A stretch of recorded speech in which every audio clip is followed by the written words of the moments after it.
الرجيم بسم الله الرحمن الرحيم إن الله وملائكته يصلون على النبي يا أيها الذين آمنوا صلوا عليه وسلموا تسليما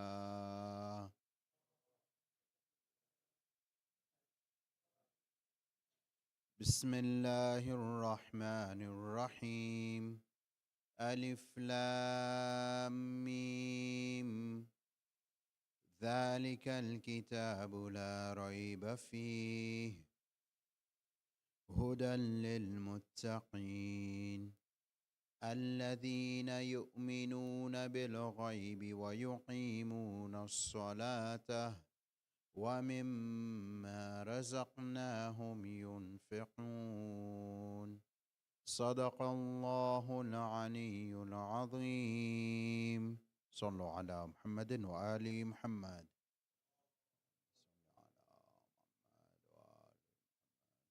For the love of Rasulullah, صلوا على محمد وآل محمد.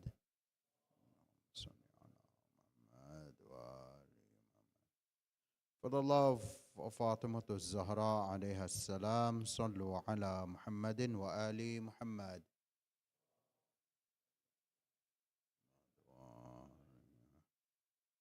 The last one, for the love and for the protection of the Imam of our time, Imam Mahdi Ajal Farajum al-Sharif, صلوا على محمد وآل محمد.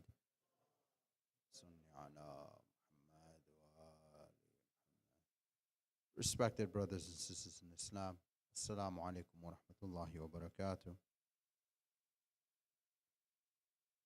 When we look at the world today and history around us, that those who have came before us, we will see that dhulm and oppression was always there. Now, if we do not learn from these certain mistakes from certain individuals who came through history, then in that case, then Islam is in trouble.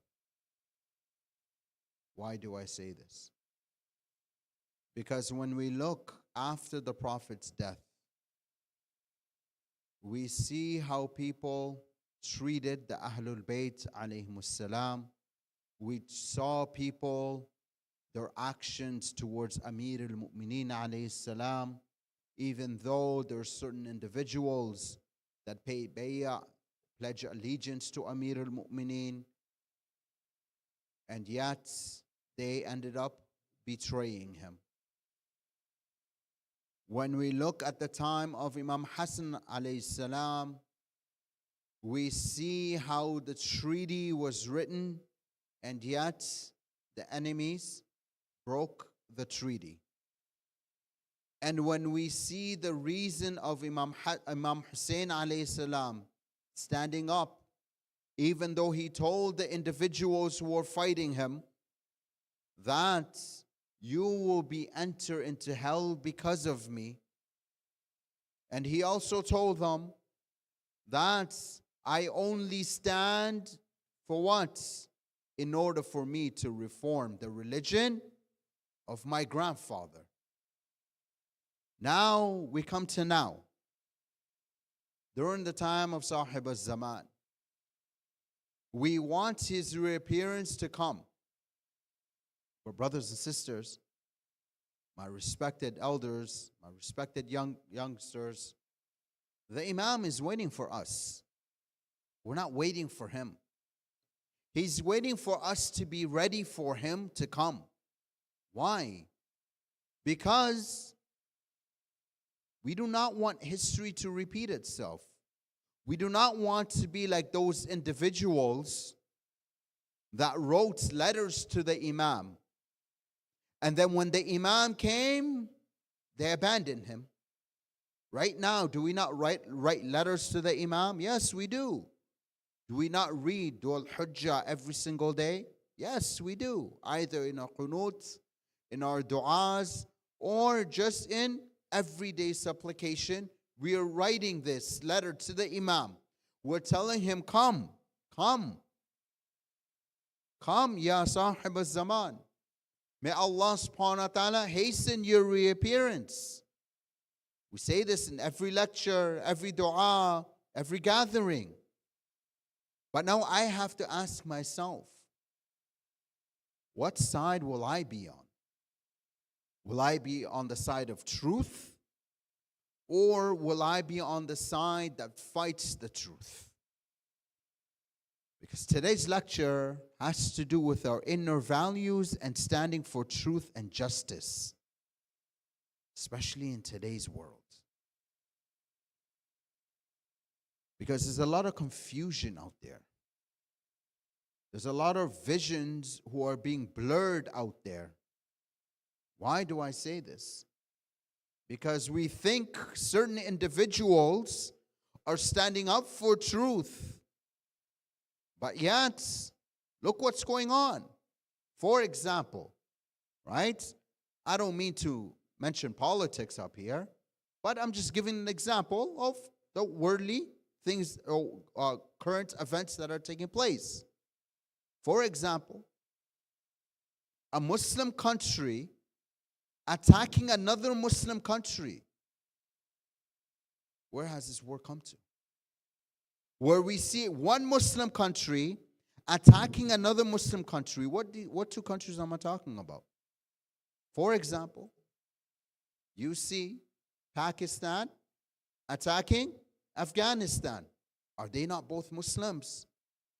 Now we want to say, oh, but Maulana, you know, they're both Sunnis. They're not from our school of thought. Okay. But in their riwayah, they have what? Rasulullah was asked, if a Muslim kills a Muslim, who goes to heaven? Rasulullah answers what? Both of them enter Jahannam. Both of them enter Jahannam. Now the question was asked, like, okay, I understand the person who did the act of killing, I'll understand why he will enter Jahannam. But how come the person who got killed also entered Jahannam, or also enters Jahannam? It was said that because the person who killed obviously did the action of killing, yes? But the person who got killed also had the intention of what? Of killing the other individual. This is the reason why they both enter Jahannam.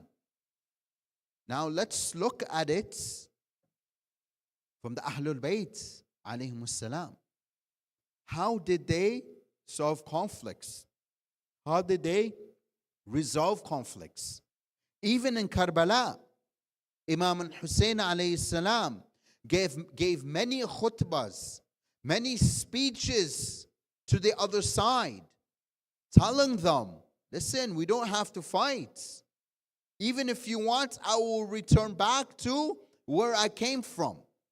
But nowadays, it's all about who has the stronger army, who has the stronger ego, who has the bigger ego. Yes? Yes, we forget. Arrogance, yes, was what allowed Shaitan to be expelled from heaven. Now, if we have arrogance towards one another, and if we hurt one another, Allah subhanahu wa ta'ala will not forgive that individual unless that individual has forgiven that other person. Sallu ala Muhammadin wa ali Muhammad. Muhammad wa ali Muhammad. So when we go to our inner moral compass, would it make sense for me just to unalive someone just because of their skin of color, their language, their heritage, their tradition? No, it makes no sense for me to do this. Just moral compass. If someone was to kill somebody innocently, we will say, you have done something wrong. This is our moral compass telling us that you have done something wrong. You have committed something wrong here. Right? Again, because our fitrah is so much polluted with our own desires, we don't see. We become blinded. Yes? From falsehood and truth. We do not know what's truth. We do not know what's longer falsehood. Why? Because we are blinded by this dunya. This dunya, we're told, it's just an amusement for us. Yes? Eventually, we will leave this dunya and we will continue on with our journey. Now the question is, brothers and sisters, what is in my suitcase when I continue on with my journey? Is it a bunch of sayyats, bunch of people, bunch of complaints of people that I have oppressed within my life? Or is it a'mals? Yes? Is it rewards that I'm leaving with in my suitcase, that I've packed up in my suitcase in order to help me in the hereafter? Is my fitrah going to wake up before I wake up? Why? Because Allah subhanahu wa ta'ala tells us in the Quran many times, right? For example, He says, Bismillah ar-Rahman ar-Rahim, Al-Haqqa, Mal-Haqqa, the reality. What is the reality? Yes?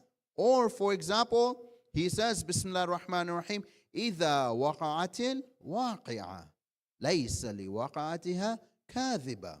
And when we read Surah Al-Waqi'ah, we will see that Allah subhanahu wa ta'ala has done what? He has separated certain individuals. Meaning what? Those of the right hand. What are those of the right hand? Yes?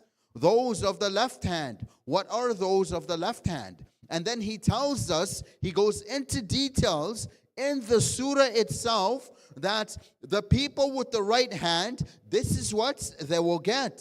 Yes, this is the rewards. And the people that will receive the book on their left hand, this is the reward that they will get. This is the consequences of their own actions. So now I have to ask myself, am I what? Am I from Ashab al-Yamin? Or am I from Ashab al-Shimal? Will I be amongst those who get my book from my right hand? Or would I be amongst those who get my book from my left hand? Now is the time for us to change. We need to change this way of us. Why? Because there are certain things in life that are predestined. Certain things in life, 100% is predestined, and we can't change it. For example, death within itself, I cannot change it. It's going to happen either I like it or not. Death is going to take place. A person being born is going to take place. Yes?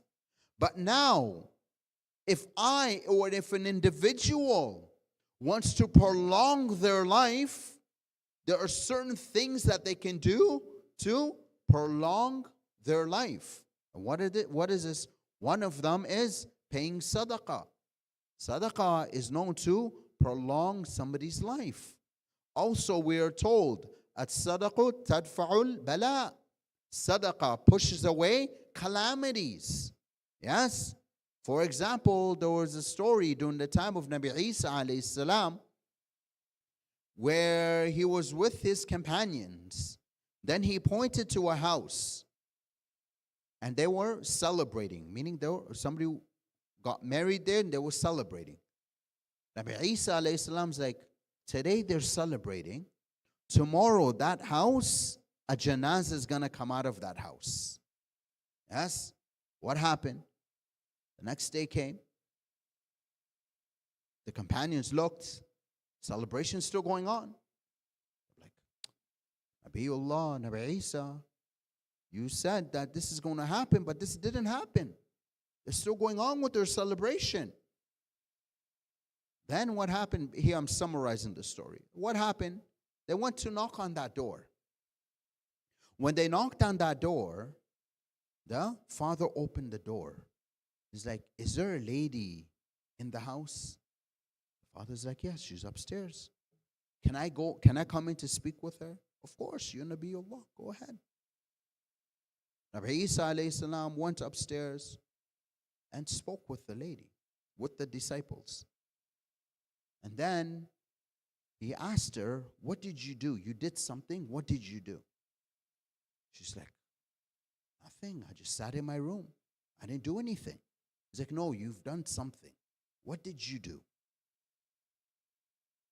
Then what was said is like, oh, I remember there was an old man, a poor person asking for food. He was knocking at the door. So what did I do? I went downstairs, made a plate for him and gave it to him, and then came back to my room. What happened? Nabi Isa alayhi salam lifted the covers from underneath the bed, and he's like, look underneath the bed. What is there? There was a poisonous snake there waiting to bite her. But because of the sadaqah that she paid, or because of the sadaqah that she gave, the bala got pushed away. So here we see now, there are so many balas that are happening within our lives, and we're asking why? Why is this happening? Eventually, we have to learn something, that sadaqah itself will protect us from certain things or certain calamities from taking place. Sallallahu ala Muhammadin wa ali Muhammad. Wa ali Muhammad. Allah subhanahu wa ta'ala has said in chapter 13, verse 11, indeed, Allah does not change the condition of a person until they change what is within themselves. Yes? Indeed, Allah subhanahu wa ta'ala does not change a condition of a person until that person themselves change what's in them. What does this mean? Okay, I come, I leave my doors open, my car doors open, and I don't lock it. And I say, you know what? I'm relying on Allah subhanahu wa ta'ala to protect my car. So here, no one is going to steal my car. Yes? My car is opened, it's unlocked, and I just come, and I just leave, and I go inside my house, I sleep, and so forth. Is this what this ayah is saying? No. This ayah basically is saying, listen, you want to rely on Allah subhanahu wa ta'ala. Close your doors. Lock the doors. Then go in. Then rely on Allah subhanahu wa ta'ala. Now, how many of us have actually done certain actions and then relied on Allah subhanahu wa ta'ala? Or how many of us have said, I am just one person. What am I going to do? Sometimes cartoons teach us an important lesson. I don't know if anyone have seen or seen that part of A Bug's Life, the movie called A Bug's Life. Basically, The Bug's Life is ants versus grasshoppers. And one ant stood up to the grasshopper. So the grasshoppers were in their hideouts. And one of them said, oh, who is that one ant that stood up to us? One of the grasshoppers stood up. He started laughing. He's like, he's only one ant. He's not going to do anything to us. It's only one ant. Yes? So the leader of the grasshoppers is like, yeah, it's only one ant. So he took one of the seeds and he threw it at the grasshopper that commented it. He's like, did that hurt? He's like, no. And everyone started laughing. So the leader is like, okay. So wherever was holding the seed, he took it and he broke it, and all the seeds fell on the grasshoppers. He's like, did that hurt? He's like, and then he said, basically, if you let one ant stand up to us, then all of them will stand up to us. You see the lesson within that cartoon. if you let one of them stand up to us, meaning what? The rest will get the courage to stand up against us. How many of us now are standing up against injustice? How many of us now are seeing injustice happening around the world, and we are just sitting down in our comfortable houses and we're saying what? You know what? This is happening overseas. It's not affecting me. I don't live in those countries. It's not affecting me or my family. But you know what? Every single Muslim are part of our family. Why? Because we are told in a narration, yes, that if people are of two kinds, either your brother in faith or your equal in humanity. So if they're not our brothers in faith, then know that they are our equals in humanity. But in this case, they are our brothers in faith. What are we doing? What have we done for them? Yes, I understand we can't sell everything and give it to them. Yes, I understand that.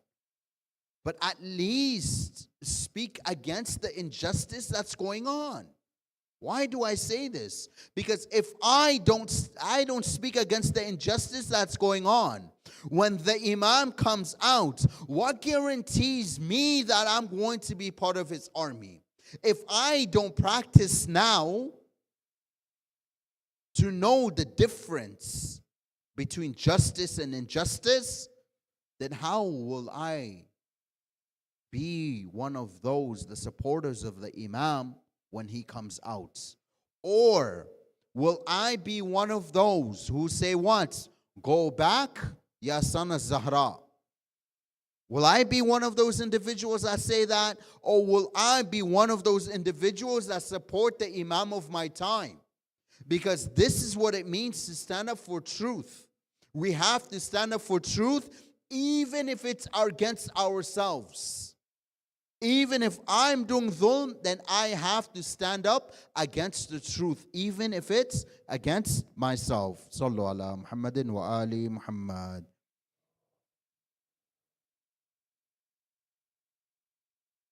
In Najl Balagha, Amir al-Mu'mineen alayhi salam is known to have said, the greatest jihad is the jihad against your own souls.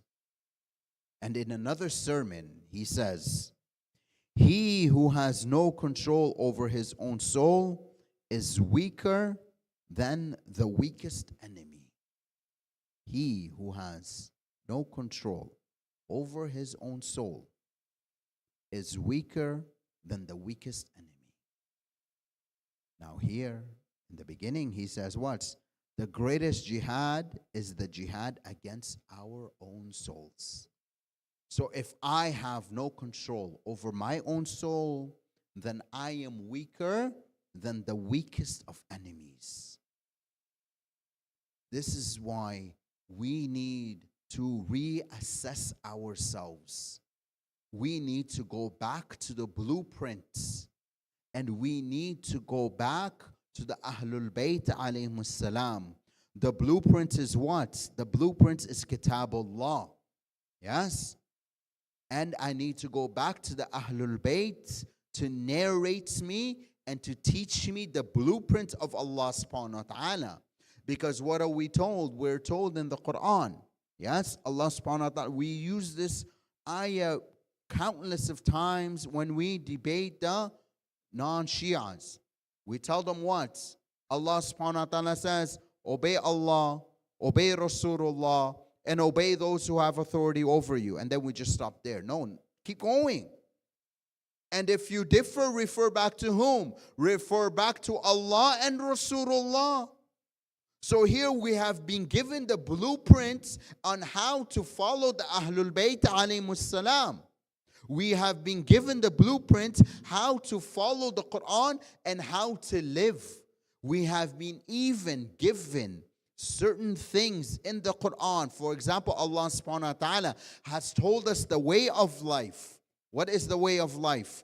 Allah subhanahu wa ta'ala says in the Quran, yes? I have not created jinn and men except for what? Except to worship me. Yes. Now, how do I worship Allah subhanahu wa ta'ala? When I read in the Quran, when I read about certain prophets, alayhimus salam, what do I say? What does he say? He says, for example, Dawood was a Muslim. Yes. Isa was a Muslim. Musa was a Muslim. Ibrahim was a Muslim. Meaning what? They were the ones to submit themselves to Allah subhanahu wa ta'ala. Sallu ala Muhammadin wa ali Muhammad.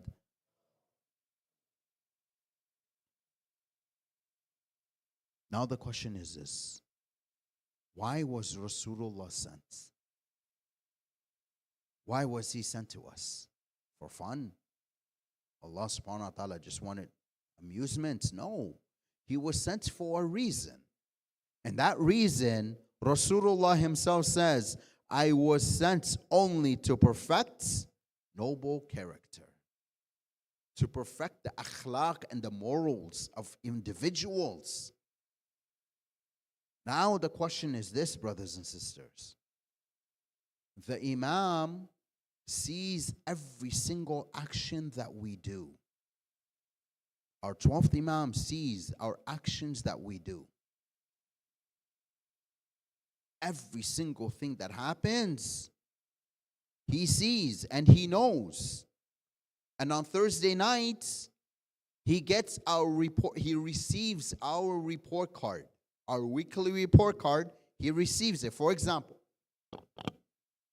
if our child or if our kids were to receive weekly report cards from their school and we were to see bad grades or C's or D's, what would we do? We will buckle them down. We will sit down with them. We'll be like, why are you getting this? They'll be like, oh, Baba, just a weekly report card. It changes every week. Yes? Like, no, this doesn't matter. Weekly report card, monthly report card, yearly report card, I don't care. Why is this your mark? We will be so harsh with them. Yes? To the point that next week, I will tell them that if your mark is lower, is C or lower, and it's not B or A, I will take away all of your devices. I will ground you for a month. Until what? Until your grades improve. The Imam of our time is waiting. What is he telling us? I will not come out until the ummah of my grandfather improves. So he's waiting for us to improve. He's waiting for me. I need to take this personal. My Imam is waiting for me. And every day I need to ask myself, with the things that I'm doing, am I the cause of my Imam not appearing? Not, is he the cause? Is this community a cause? No. Am I the cause of his reappearance not taking place?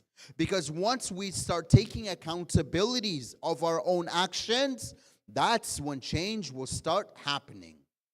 That's when application of the Quran will start taking place. When we start taking accountability of our own actions. Sallallahu ala Muhammadin wa ali Muhammad.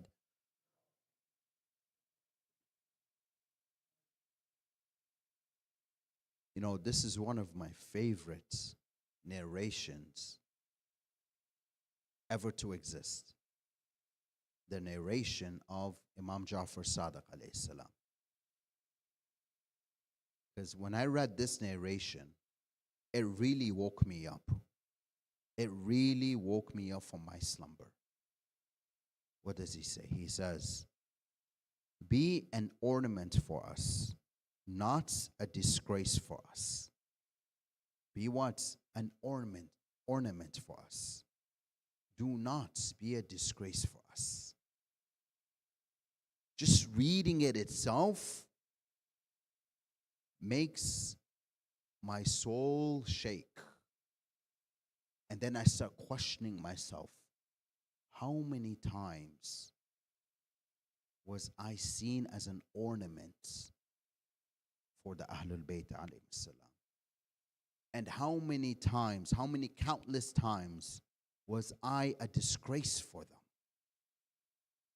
When we just sit down and we just ponder on this word, on these words, and we think about it, and we hold ourselves accountable for our own actions, then, brothers and sisters, this is when you'll see the change start taking place. Standing up for injustice will start taking place. Speaking up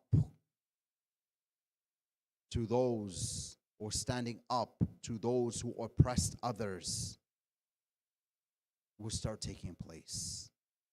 Because when we do this, I am showing my Imam, oh my Imam, oh Sahib al-Zaman, are you proud of me? Oh Allah, are you proud of me? I am doing this for your sake, not anyone else's. I'm doing this for your sake. Why? Because I want to be amongst those who are close to the Ahlul Bayt alayhim as-salam. Sallu ala Muhammadin wa ali Muhammad.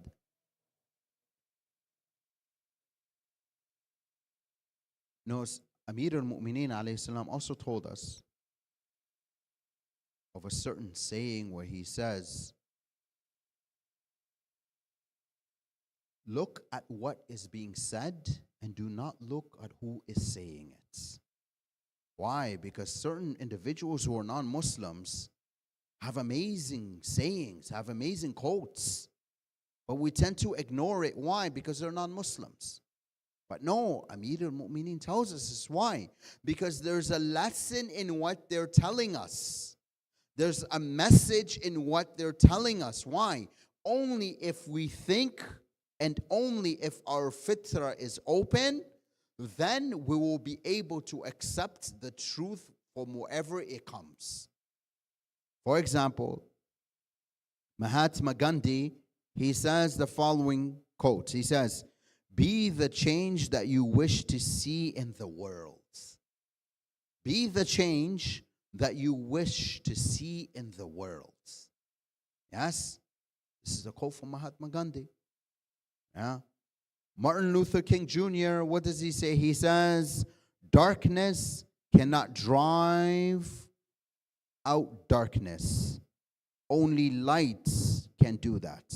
Hate cannot drive out hate. Only love can do that. If I have a house that's dark, would I make it darker to make the darkness go away? No. I will put on the lights to what? To expel the darkness from the household. Yes? It's the same thing with hate. Can I put hate with hate? Thinking that, oh, you know what? I need to teach them with their own medicine. So I also need to hate them. So if I hate them, maybe they'll realize what love is. No. If I want to expel hate, I need to use the action of love.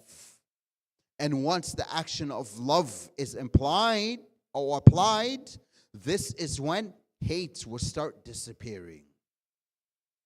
But nowadays, we want to treat people how they treat us.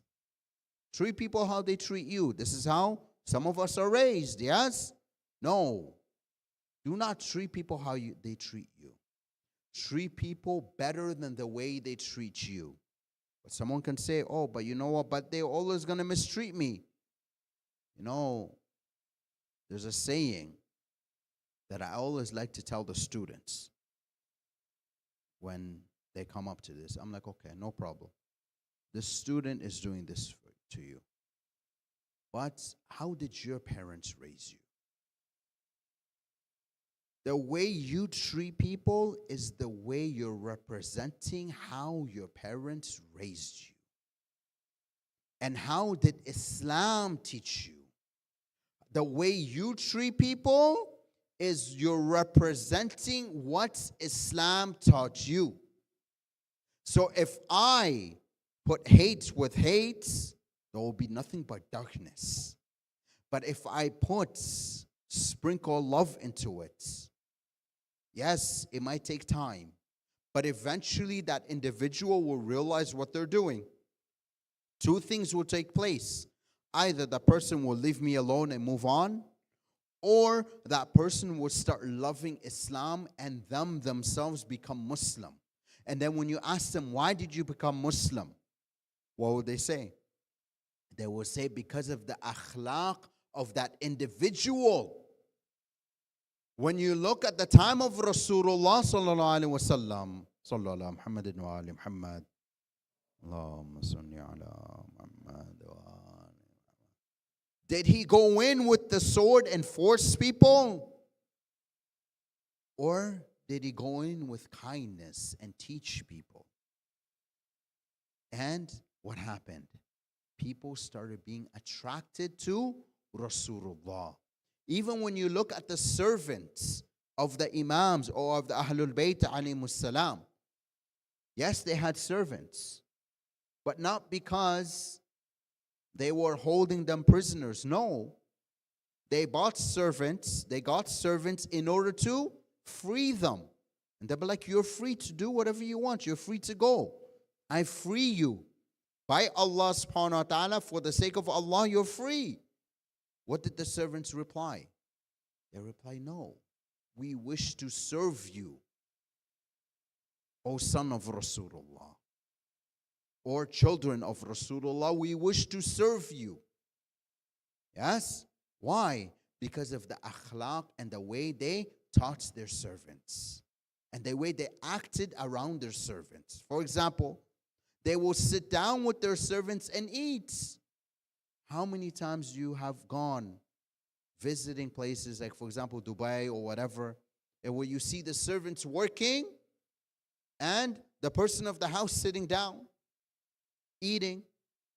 Have they ever told the servants, come sit down and eat with us? No. They give them a tiny room in the corner, right? And this tiny room is probably in the balcony or something, and that's their room. Khalas. What is this? Has Islam gotten to this, to the point that we cannot stand up for certain things? Or are we afraid we're going to lose that friend? You know, if that's the case, then you know what? Then my friend can leave. Because I only look to please Allah subhanahu wa ta'ala. And if Allah subhanahu wa ta'ala is pleased with me, then that's all that matters. Allah subhanahu wa ta'ala has told us in the Quran, in Surah An-Nisa, verse 155, He says, O you who believe, stand firmly for justice as witnesses for Allah subhanahu wa ta'ala, even against yourselves, your parents, or your relatives. Yes? How many times have our parents say, you know what, you're too young, don't wear the hijab. Yes, I understand you're 9. Don't fast. Don't do this. No. Turn around and say, listen, Mama, Baba, I love you, but this is the command of Allah subhanahu wa ta'ala. Allah subhanahu wa ta'ala has commanded me to fast. Allah subhanahu wa ta'ala has commanded me to put on the hijab. Allah subhanahu wa ta'ala has commanded me to pray. Yes, you might think I'm young, but in the religion, it tells me that this is where I become mature. This is where I become baligha or baligh. So I have to fast for the love of Allah subhanahu wa ta'ala. Yes? So this is what we have to teach our children. Not for them, oh, you're too young, you're too young. They're always going to be too young in our eyes. Yes? Why? Because ask the parents out there. The child is probably the youth is probably 30 years old, 40 years old, 50 years old, 60 years old, even the youth. Look, when their parents go home, look how they act towards their parents, and look how their parents treat them, right? They always treat them like they're 2 years old, they're 3 years old. Why? Because in their eyes, they're always a baby, regardless of their age. Regardless of the child's age, regardless of the adult's age, in the eyes of their parents, that child is always a baby. It's always their baby, and it's always going to be their baby regardless of How old they are. Sallu ala Muhammadin wa ali Muhammad.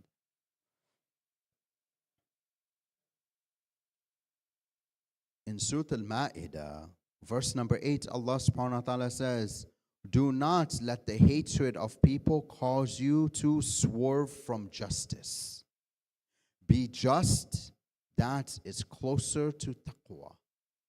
So we want to be closer. We want to reach taqwa. We want to be close. The close proximity to taqwa, or the closest proximity to taqwa is what? Having justice. Right? That's why in Usul al-Din, what do we have? We have Tawheed and Adl. Justice of Allah subhanahu wa ta'ala. So if I want Allah subhanahu wa ta'ala, we ask Allah subhanahu wa ta'ala not to judge us through His justice, but to judge us through His mercy. Because if it's through His justice, then Allahu Akbar, we're all doomed. But we ask Allah subhanahu wa ta'ala to judge us through His mercy, His rahmah, not His justice. But we have to show justice in this world in order to hasten the reappearance of our Imam of our time, Imam Mahdi, Ajul Farajum wa Sharif. Sallu ala Muhammadin wa ali Muhammad.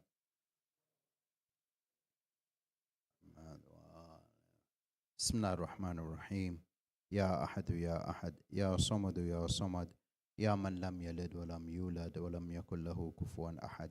بحق ياسين القرآن الحكيم وبحق طاهر القرآن العظيم يا من يقدر حوائج السائلين يا من يعلم في الضمير يا منفسا على المكروبين يا مفرجا على المغمومين يا راحم الشيخ الكبير يا رازق الطفل الصغير يا من لا يحتاج إلى تفسير صل على محمد وآل محمد وافعل به اللهم صل على محمد وآل محمد اللهم كل وليك الحجة بن الحسن صلواتك عليه وعلى آبائه في هذه الساعة وفي كل ساعة وليا وحافظا وقائدا وناصرا ودليلا وعينا حتى تسكن أرضك توعا وتمتعه فيها طويلا برحمتك يا أرحم الراحمين اللهم صل على محمد وآل محمد.